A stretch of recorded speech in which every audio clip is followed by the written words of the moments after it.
বন্ধুরা সবাইকে জানাই শুভ সন্ধ্যা।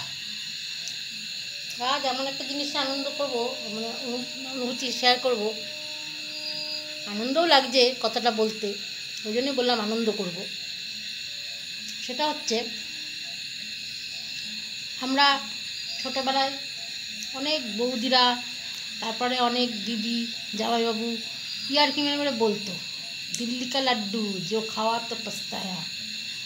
যে খাওয়া তো পস্তায়া মানে তখন বুঝিনি, তখন বলতাম এটা কি মানে কি, হিন্দি তো কি হিন্দি বলছো, দূর আমি হিন্দি কথা বলবো না তো বাংলা বল, বাংলা বল, বুঝবি বুঝবি। হ্যাঁ, আগে বড় হওয়া, কী খেলা খেলছিস? আমি বড় বউ খেলছি। আয় কপাল, আর খেলা পেলি না। এইটাই বলে, এই বিয়ে বিয়ে খেলাটাকেই ভালোবাসায় বলে দিল্লি কা লাড্ডু जो খায়া তো পস্তায়া। ও এই ব্যাপার, হুর আমি বিয়ে করবই না। যে ওরকম সবাই বলে দিল্লি কা লাড্ডু খাওয়ার টেস্ট যে না খেয়েছে তার শরীর, তার মন ভালো হবে না, ভালো লাগবে না। আয় কী এমন লাড্ডু! এইবার 20 বছর 22 বছর হতে চাচ্ছে, বাবা মেয়ে দেখা শুরু করছে, ছেলে দেখা শুরু করছে, দেখতে থাকছে, এ পছন্দ না, ও পছন্দ না, বলতে বলতে যাচ্ছে।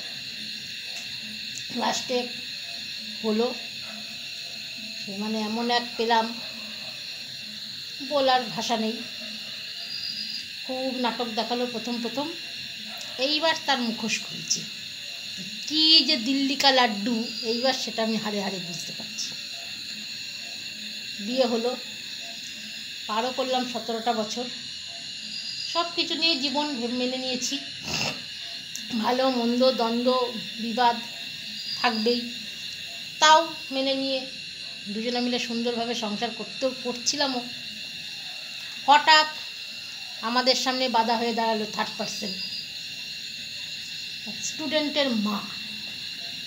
সেটা 2018তেও হয়েছিল।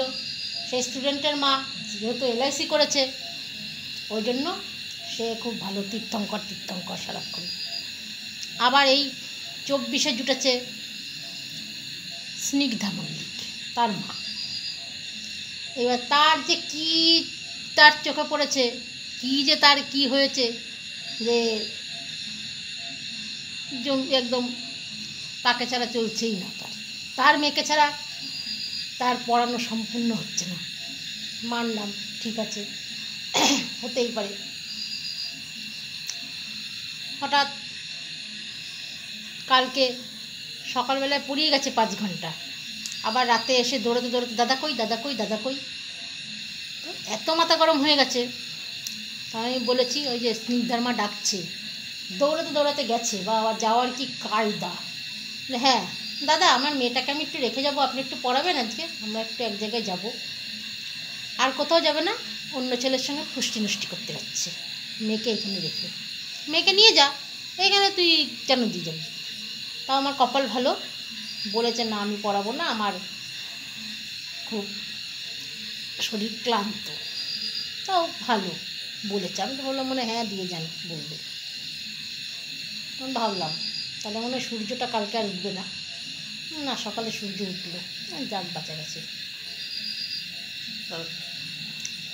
সত্যি তাই, দিল্লি কা লাড্ডু কেন যে মরতে খেতে গেছিলাম, কেন যে মরতে খেলাম, এখন বুঝছি। বৌদিও বলতো, শানি রে, বিয়ে হয়ে গেলে তো চুড়িদার পরবি, শাড়ি পরবি, তখন তো চুড়িদার পরতে পারবি না। এখন শাড়িটা ছেড়ে চুড়িদার, না বিয়ে বাড়িতে আমার একটু শাড়ি পরতে, বিয়ে সরস্বতী পুজো এগুলোতে একটু শাড়ি পরতে ভালো লাগতো। তারপরে যখন বিয়ে হলো, আমি বললাম বৌদিকে, কই টেস্ট তো কিছু বুঝলাম না। দাঁড়া, সারা জীবন পড়ে রয়েছে, সবে তো 25 বছর, সারা জীবন পড়ে আছে। সত্যি এখন হাড়ে হাড়ে বুঝছি। খুব মনে পড়ছে বৌদির কথা, যে বলেছিল, শানি একটা কথা আছে, দিল্লি কা লাড্ডু যে খায়া তো পস্তায়া।